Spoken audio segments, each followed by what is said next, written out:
Hugasan muna natin ng 3 beses ang 3 and 1/2 cups ng malagkit na bigas. Kapag okay na, lagyan ng 3 and 1/2 cups na tubig at isaing muna.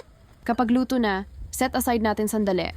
Next, sa pan, ilagay ang 2 packs ng coconut milk, 1 can ng ube condensed milk, at pinch of salt.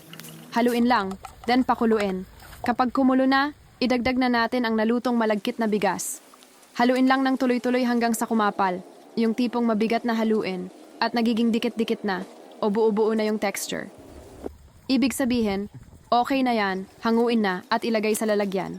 Ipantay lang natin, then itabi muna.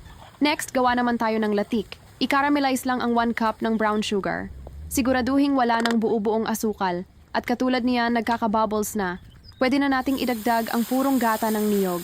Haluin lang ng tuloy-tuloy hanggang sa lumapot. Take note, purong gata ang gamitin para makuha natin yung tamang lapot at consistency. Kapag ready na, ibuhos na natin sa ibabaw ng kakanin at ispread ng maayos. At ayan na! Subukan mo na rin at sigurado akong magugustuhan mo to. Sakto lang ang tamis, sobrang sarap, at perfect na perfect pang merienda.